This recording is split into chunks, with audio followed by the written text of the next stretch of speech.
We moved to Richfield in July of '53. In mid-August, Merrill Nelson knocked on our door and told me that he was starting a church in Central Elementary School in Richfield, Presbyterian Church, and I was very impressed with him, and we started going there. Fundraising was our biggie because we didn't have any money and we had this church, and so I think my bridge club used to hate to see me come because they know I was selling something. We started out with the men's club. We even sold Christmas trees. That went well until someone said you can't be selling Christmas trees on Sunday. So that was the last year we tried the Christmas tree. Hope Church has always been able to take a risk in different ways to introduce Jesus Christ to people. The biggest risk that I saw was Camp Ojibwe because we were a very small church. Bill Street, who was the treasurer, Hope treasurer, and I was president of the congregation at that time. The two of us signed the papers, and we had absolutely no authority to do it whatsoever. But we signed them, so at that point we really owned the church, of the camp. Hope was involved in moving a mountain and buying the original Camp Ojibwe. Of course, the tornado took away the one up in Wisconsin, but gave us the one where we are now, which is such a tremendous blessing to so many. Camp Ojibwe will always be a major part of our family. When we were little, our family went and opened the camp and closed the camp, sometimes with another or a couple families. And so Camp Ojibwe was a huge part of our lives. We all attended camp. My sister and I both worked at camp. My children have been to camp, and I'm so looking forward to my grandchildren being able to continue the legacy of Camp Ojibwe. Well, what I love about camp is that it is a place set apart. And so there's just this unique opportunity to have fun, like you said, but to listen and learn and grow over a period of time. And it's a safe environment to explore what it means to know Jesus and to follow him. Besides Helen's cooking, which is delicious, the spiritual food that we get it's immeasurable. I was a church visitor from 1965 till 1978. And there was tremendous growth in the church. People were looking for a spiritual, biblical-centered church and a biblical-centered curriculum for their children. That early time was really winds of the Holy Spirit in the growth of the church, in mission outreach.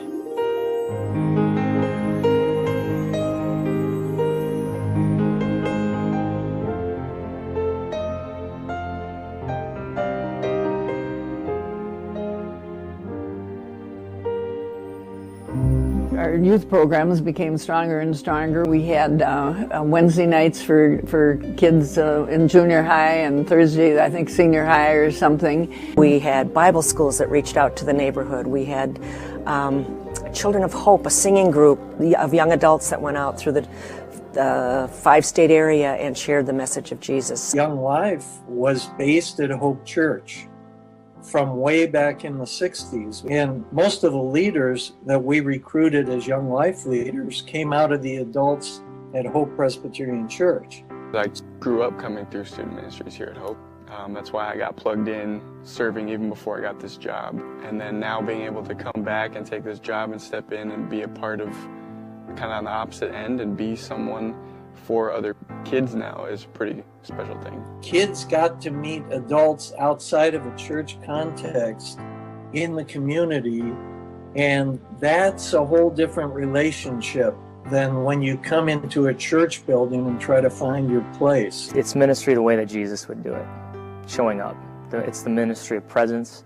It's the ministry of going to where kids and families are already going. Relationships, relationships, relationships. It is truly how the leaders who are in love with Jesus themselves, who are in great relationships with other leaders, pour into these kids, and the kids see an attraction in them. And it's really because of the Spirit, and they'll go into their lives because they just care about them. And that is, it's not about coming to the programs or taking attendance.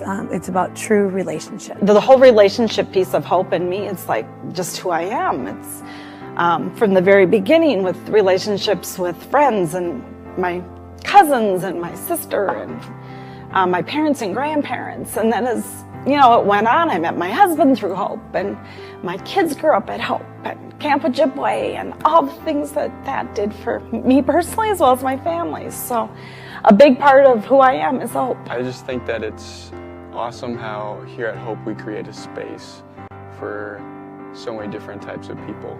We're such a missional, outreach-oriented church that, yes, in Young Life with kids we're seeing differences made, but it's even beyond that, and it's really church-wide. Something so unique happens at Hope Church because of our extraordinary facility.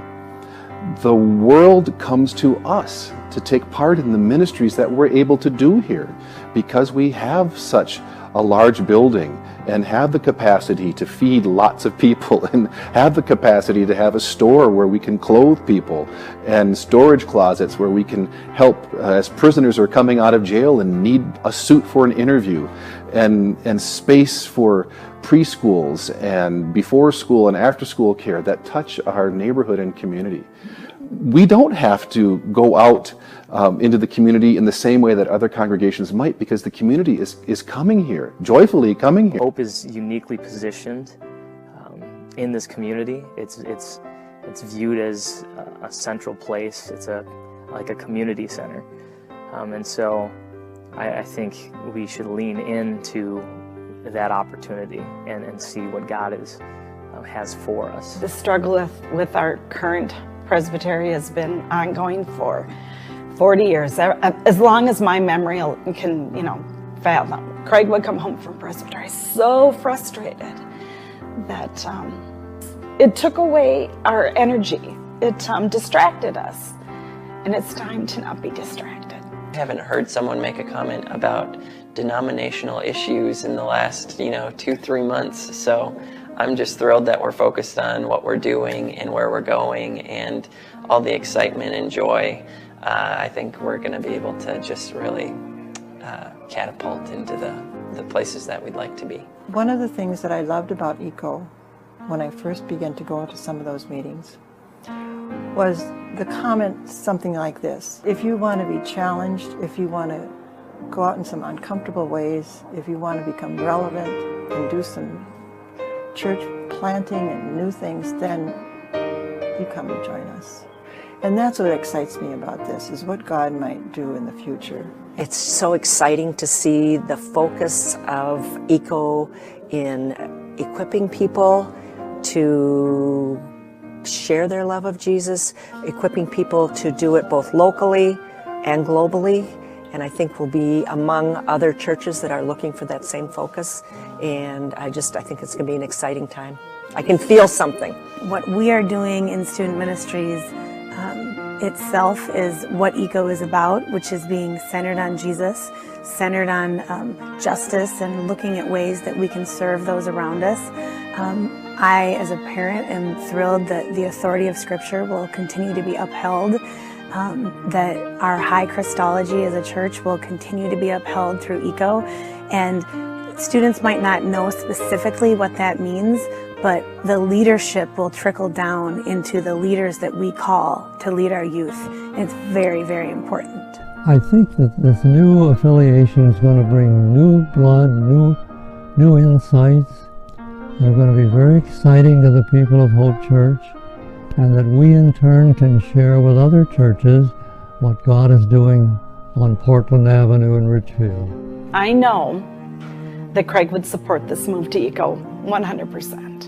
No question. To know Hope Church is to appreciate the innovative entrepreneurial history and ministry, but all the more so as we are freed from worrying about controversies that will no longer need to engage our time and our energy, and to be free to be even more creative in ministry. I really look forward to that. I don't know exactly what it looks like. We can't until it happens, but I know something wonderful is coming. It's an investment in the future, and I'm somebody who's going to enjoy that investment a lot longer, and so I'm really thankful, and I'm really excited that there are folks here in that younger age range who can continue and try and make the most out of that investment for years to come. We just bought a house a year ago right down the road, and the faith and the love that comes out of this church is bigger than I've ever felt anywhere. Just a lot more energy and a lot of really vibrant, loving people, and we feel like every single person we've run into since we've been here has been really lovely and welcoming and really interested in our family, and so we never went anywhere else. I actually dropped my son off, Esty, at the nursery, the child care, for the first time today, and it was kind of a weird feeling for me to be like, okay, here you go, see you later.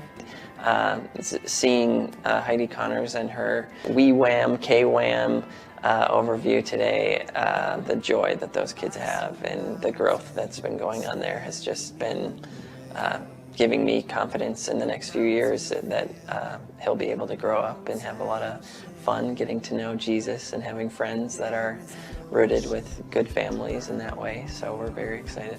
I think this congregation has been so ready for this move that they're willing to give what they need to give. People there know they're going to live and die, and there will be others who will take up the cross and follow after them.